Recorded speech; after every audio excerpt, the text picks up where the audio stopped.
Quand on parle d'histoire de la Bretagne, quand on s'intéresse à l'histoire de la Bretagne, on tombe toujours sur la même histoire, quasiment. Une approche historique qui est bien souvent celle des rois, des dates, des combats, des grandes batailles. Moi, quand j'ai commencé à découvrir qu'il y avait une histoire ici, qu'il y avait une histoire qui était relativement différente de celle qu'on m'avait enseignée à l'école, différente de l'histoire de France, eh bien, non seulement j'ai commencé à ressentir une sorte de sentiment de trahison, parce qu'on m'avait pas vraiment expliqué, on m'avait pas raconté, et j'avais pas non plus l'impression qu'en Bretagne, les gens du quotidien avaient conscience de ça. Et du coup, j'ai plongé dedans. J'ai ouvert les pages Wikipédia, il y avait des milliers d'onglets ouverts sur mon ordi. J'épluchais toutes les biographies des grands noms, des grands régents, des gens de pouvoir, des chroniqueurs du Moyen-Âge, de ceux qui avaient écrit à ces sujets. Tout ça m'intéressait énormément. Je voulais en apprendre plus sur Nominoé, sur Erispoé, sur Salomon de Bretagne, Pasquetaine, Gurvant, Alain Barbetort, tous les régents que la Bretagne a pu connaître à différents moments de son histoire, qu'ils soient vraiment historiquement avérés ou plutôt légendaires, à la limite ça, et ça n'a pas trop changé, que ce soit réel ou légendaire, ça m'importait peu, parce que tout est un petit peu relié. Enfin voilà, je découvrais un univers, je découvrais une mythologie, un monde entier dont on n'avait jamais parlé, et que je ressentais comme étant très proche de moi, ce qui est toujours le cas, je pense, puisque c'était une histoire qui s'était ancrée, qui s'était déroulée sur les terres qu'il y a actuellement autour de moi, près des lieux-dits qu'il y a autour de moi, par des gens qui étaient quand même relativement différents, mais desquels je découle plus ou moins spirituellement.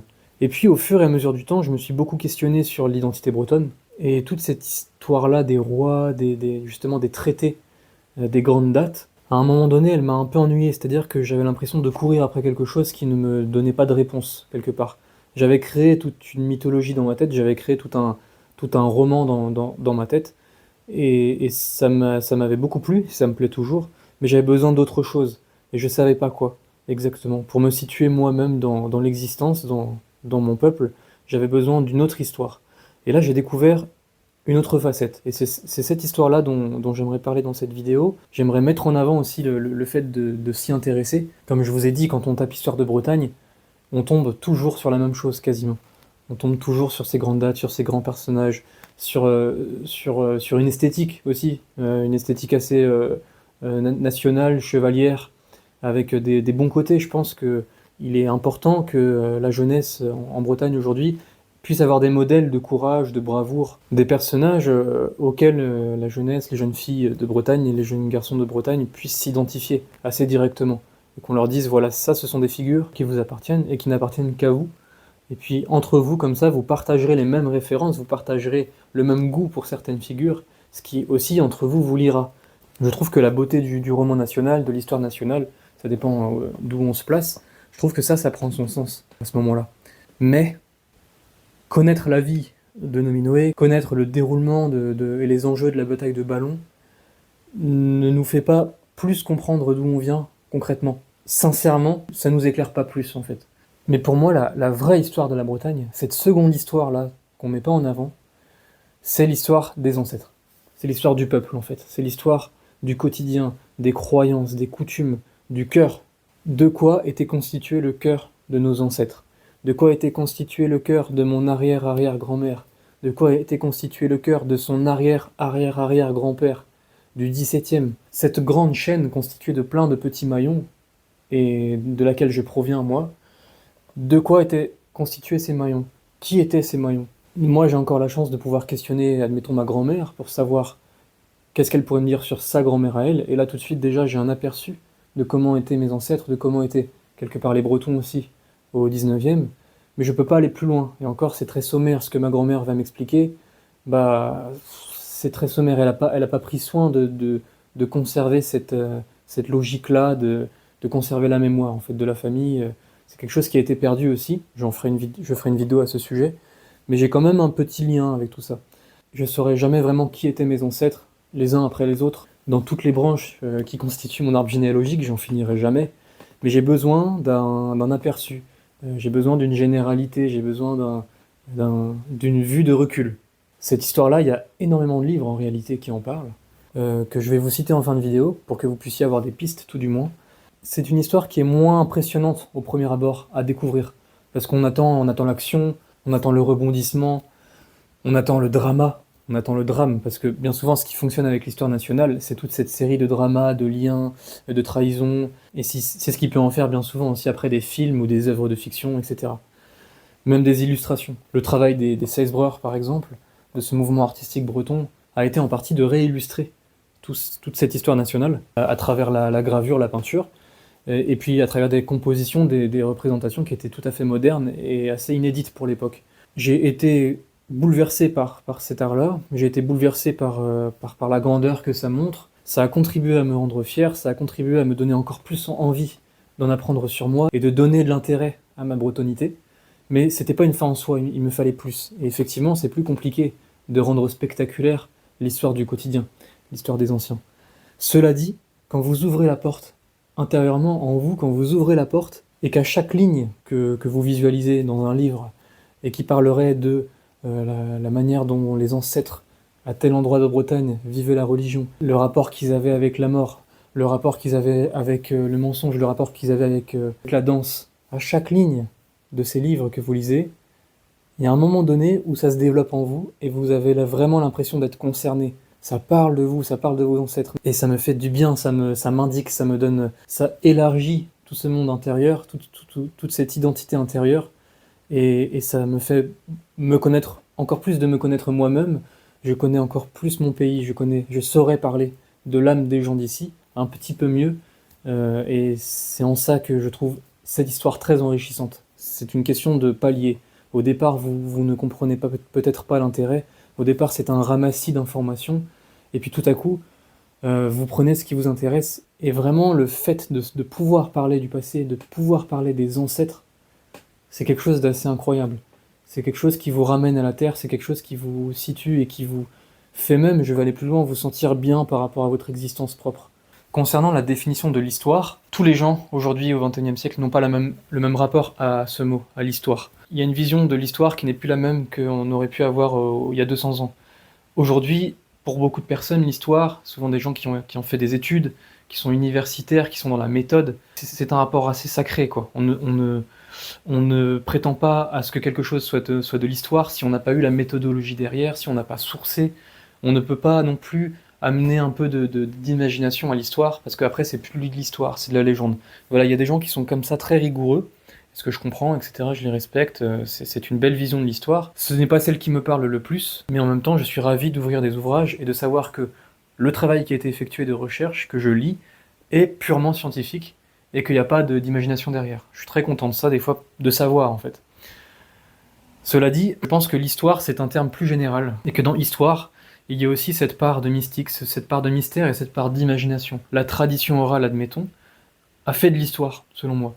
La tradition orale, les chants populaires ont fait de l'histoire. Quand on lit les guerziu des anciens, les guerziu ce sont des formes de poèmes qui sont bien souvent chantés, qui sont destinés à être chantés, et qui sont comparables à des complaintes. Ces guerziu dans la tradition orale bretonne, bien souvent relatent des faits historiques, des faits qui se sont passés, qui sont liés à quelque chose de criminel ou quelque chose une histoire tragique. Et on peut tout à fait, selon moi, interpréter ces guerziu comme des pièces historiques, voilà. Même si d'une génération à l'autre, on y a ajouté des choses dans la chanson, on y a modifié des éléments, pour moi ça reste de l'histoire dans ce sens-là. Moi tout ce que je veux c'est encourager les gens à avoir un rapport à l'histoire curieux, et aussi à prendre du recul sur tout ça. Que même quand vous lisez un rapport archéologique précis et rigoureux et universitaire, la personne peut se tromper. Parce que nous n'aurons jamais la vérité avec un grand V sur ce qui s'est passé il y a 200, 300. Déjà qu'on a du mal à savoir ce qui s'est passé il y a une semaine quand un événement a lieu proche de nous, parce que déjà en une semaine, on modifie certaines choses. Ne partons jamais avec la prétention de connaître l'histoire comme on connaîtrait la vérité pure. Nous avons perdu la vérité pure. On ne retrouvera jamais la rigueur de ce qui s'est passé tel que ça s'est passé. On ne retrouvera jamais l'intention des gens qui ont fait certains actes. C'était dans leur cœur. Voilà, ça, ce n'est pas dans les livres d'histoire. On ne peut pas savoir qu'est-ce qui les a animés. On ne peut que supposer, interpréter dans un contexte historique. Mais on ne pourra jamais retrouver la vérité. À partir de ce moment-là, on souffle un peu, on prend un peu de recul, et puis on découvre. Et on reste curieux, avec humilité. C'est une approche de l'histoire que j'aimerais vraiment prôner dans cette vidéo, parce que pour moi, c'est vachement important. Par exemple, il y a des bouquins qui parlent du rapport à la religion. Il y a des bouquins qui parlent du rapport au chant. Il y a des bouquins qui parlent du rapport à la langue, par rapport à la danse, par rapport à la broderie, par rapport à l'art, par rapport à l'architecture, par rapport à tellement de choses. C'est tellement vaste, par rapport à la psychologie même. Il y a tellement de bouquins. Pour vous dire, si vous êtes breton, bretonne, il y a des livres qui parlent des ancêtres de manière assez descriptive, des livres desquels vous pouvez tirer énormément de choses sur le passé et nourrir cet imaginaire. Ce sont des livres qui ont été écrits pour le plus ancien au XVIIIe siècle, pour vous dire. Les années 1790, 1795, après la Révolution française. Je pense à Jacques Cambry par exemple, mais je vais vous citer quelques noms après. Ce sont une série d'écrits qui ont été rédigés par des érudits bien souvent, à une époque où tout à coup, la population de Bretagne, qui passait autrefois pour un peuple sans importance, sans intérêt, d'arriérés tout simplement, tout à coup on s'est rendu compte qu'il y avait peut-être là une civilisation, une culture qui était à part, qui était un petit peu différente dans certaines choses, et qu'il fallait préserver, qu'il fallait sauvegarder pour pas oublier. L'influence des Lumières s'ancrait vraiment, et il commençait petit à petit à y avoir cette posture paternaliste de cet homme des Lumières qui veut instruire l'arriéré. Et c'est un petit peu dans ce schéma-là que ces bouquins ont été écrits, donc il faut les lire avec un peu de recul. Mais je pense par exemple à Jacques Cambry. Jacques Cambry qui est l'auteur d'un livre qui s'appelle Voyage en Finistère, juste après la Révolution française, et qui est envoyé par le pouvoir pour faire état des routes, pour parler énormément de logistique et tout ça, mais qui décrira aussi les mœurs des populations, qui décrira l'architecture, qui décrira les coutumes, qui décrira ce qu'il observe dans son rapport aux Bretons. Même si c'est un peu lointain, même s'il y a une distance, parce qu'il me semble pas qu'il parle le breton, et parce que les ancêtres, effectivement, je pense qu'à l'époque, quand ils voyaient des étrangers arriver, bon bah, ne parlant pas le français, il y avait quand même, il y avait un rapport qui se faisait assez distant, peut-être un peu moqueur aussi, je sais pas. Tout ça, c'est l'imagination. Mais ça, c'est un livre, c'est le plus ancien que je connaisse. J'ai découvert dernièrement qu'il y en avait un encore peut-être plus ancien, qui n'est jamais cité, donc je sais pas quelle valeur ça a, mais un livre qui est 150 ans plus ancien, qui aurait été aussi rédigé par un homme de pouvoir, et qui serait passé par Quimper notamment, dans les années 1640. Je vous mets le livre en image, peut-être que les gens qui regardent cette vidéo auront des informations à ce sujet, mais de ce qui est connu et réputé et officiel, ce livre de Jacques Cambry est le plus ancien, la plus ancienne trace d'observation extérieure sur le comportement de nos ancêtres. Ensuite, on a aussi Émile Souvestre. Émile Souvestre qui venait de Morlaix et qui a à son tour écrit sur la Bretagne, sur les Bretons, sur les pratiques que nos ancêtres avaient et par conséquent sur leur cœur. Et tout ça aide encore mieux à comprendre d'où on vient. Je pense aussi à certaines œuvres de la tradition orale, le très connu Barzaz Braze, récolté par Théodore Herzard de la Villemarqué, qui lui aussi était un intellectuel, qui lui aussi avait des influences ou des tendances à imaginer, à embellir. Herzard de la Villemarqué a quand même fait un travail de collecteur très intéressant. Il a mis ensuite ce qu'il a collecté dans un ouvrage qui s'appelle le Barzaz Braze, et qui est richissime pour comprendre la richesse de notre culture, de richesse orale évidemment.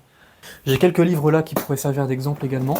Je pense par exemple à un livre qui s'appelle Ethnopsychiatrie en Bretagne, de Philippe Carrère, je sais pas si je prononce bien. C'est un livre qui parle du rapport à l'alcool, qui parle du rapport à la langue maternelle en Bretagne, et il analyse aussi quelques cas de figure psychologiques, psychiatriques, de personnalités bretonnes, comme Jean-Marie Desguignettes, un paysan du 19e siècle, qui a écrit des mémoires et qui sont ressortis au goût du jour dans fin des années 90, je crois, début des années 2000. C'est un blockbuster ce bouquin, ça a été réédité. Mémoire d'un paysan bas breton, je ne sais pas si vous connaissez. Mais voilà, ce Jean-Marie Desguignettes avait écrit ses mémoires, et Philippe Carrère analyse son état psychologique, psychiatrique, que l'on peut lui interpréter à travers les lignes de ses mémoires. C'est extrêmement intéressant, parce que ça tend aussi à faire une sorte de généralité, même si c'est des cas de figure assez exceptionnels. On a aussi, pour aller encore plus ancien, les légendes de la mort d'Anatole Lebras, qui s'est beaucoup intéressé à récolter comme ça la mémoire populaire, et qui en a fait des ouvrages comme ça où tout est récupéré. Donc c'est fascinant aussi. Ce sont des témoignages bien souvent, et ça en dit long sur la sensibilité de nos ancêtres. Ça en dit long sur tout ce qu'on a perdu aussi, sur tout ce qu'on nous a pas transmis. Ça en dit long sur le fait que tout était transmis à l'époque, de génération en génération, et tout à coup il y a un miroir qui se fait, parce que toutes ces lectures c'est aussi ça sert de miroir, et ça fait réaliser que nous on nous a rien transmis en fait. Il y a eu la coupure avant nous, et là tout à coup on reprend tout dans la figure. Tout ce qui constituait notre peuple nous revient comme ça à la face. Et ce sont des grands moments en fait. Euh, par rapport au témoignage, il y a aussi celui de Jean Roux, qui est un monsieur qui a écrit pas mal de bouquins aussi, dont Fils de Plouc, toute une série de livres sur la langue bretonne, son rapport à la langue bretonne. Bon, ça c'est plus récent, mais c'est excellent, c'est vraiment excellent. Jean Roux aussi qui a écrit un livre sur le catholicisme en Bretagne, le rapport que nos ancêtres ont eu avec la religion. Excellent ça. C'est vu par un athée, donc effectivement, forcément, c'est sûr que ça biaise, comme si ça avait été un livre écrit par un religieux. Ça aussi, il faut le prendre en compte. Mais c'est riche. Quand vous ouvrez ces livres-là, vous pouvez juste parcourir le sommaire et choisir les parties qui vous intéressent. Vous n'êtes jamais trop obligé de le lire comme un roman.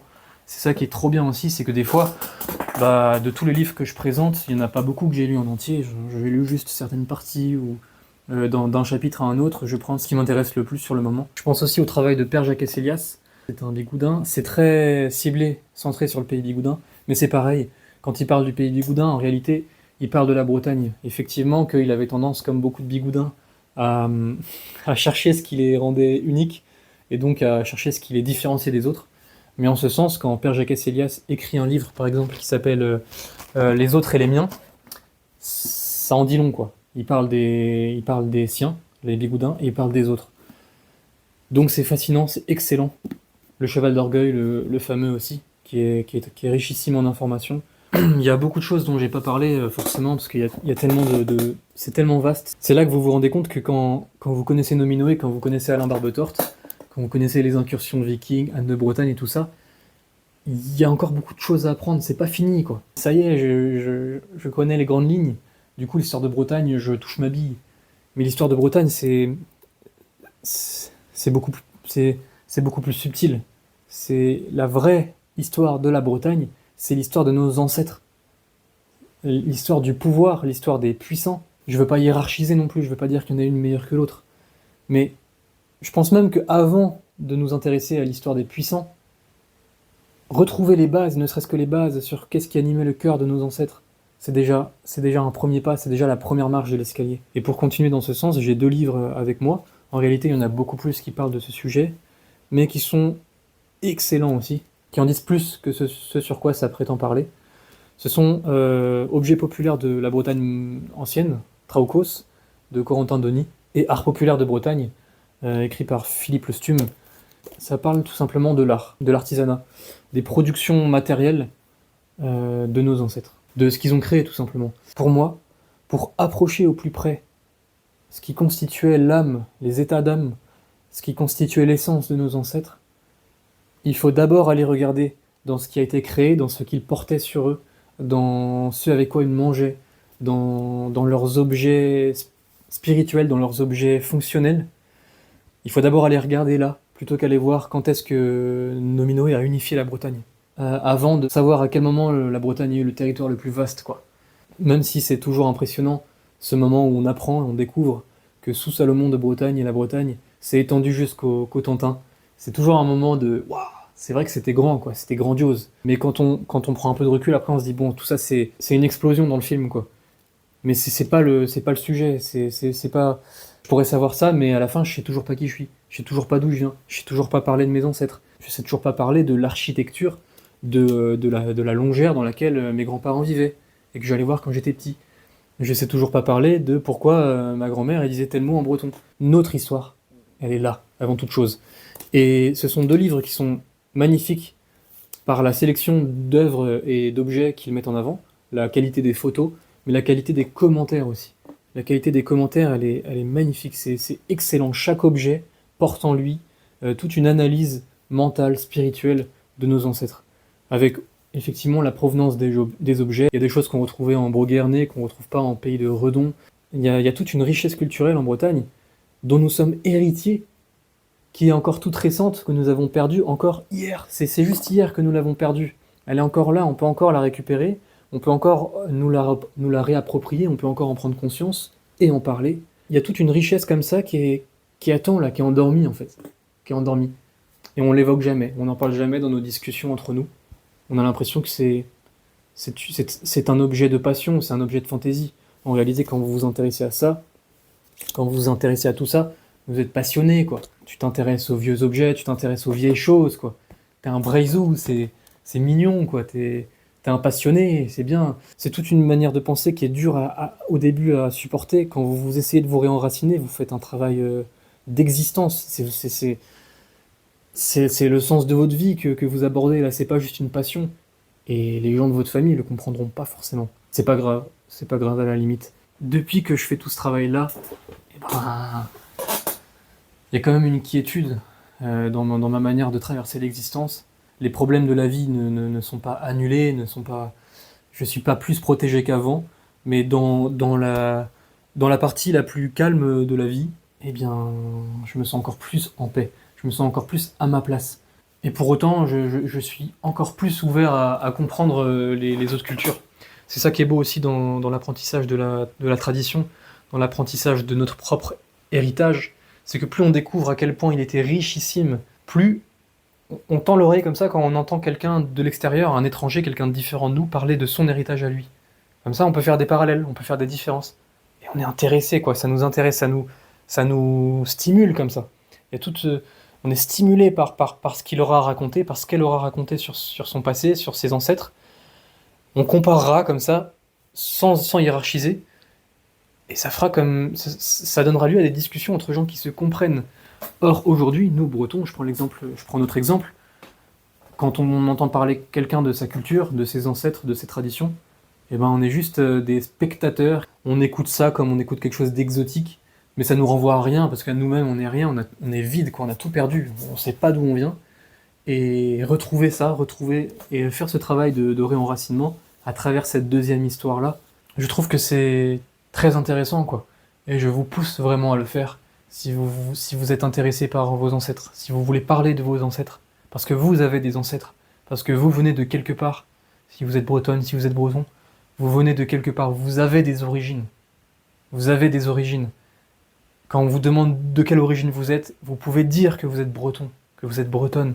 Vous pouvez dire que vous êtes léonarde, que vous êtes du Porzay, vous pouvez dire que vous êtes du Brofouen, vous pouvez dire que vous venez de quelque part, d'un endroit qui avait sa culture, ses richesses, qui avait son esprit. Et quand vous êtes en capacité d'expliquer, de raconter, d'embellir comme ça, d'illuminer la journée des gens, leur curiosité, quand ils vous posent une question, en leur fournissant des détails, en incarnant cet héritage, eh ben, je pense que vous faites beaucoup de bien au monde, vous embellissez la vie, quoi. Vous ornementez le monde, tout simplement. C'est toujours le but primordial à toute cette démarche. Continuer de ramener du beau dans le monde, de freiner un peu l'uniformisation générale, qui est une catastrophe, qui grise tout. Un monde gris n'intéresse personne. Alors ramener de la couleur en soi dans un premier temps, mais aussi dans le cœur des gens, je pense que c'est plus puissant qu'on peut l'imaginer.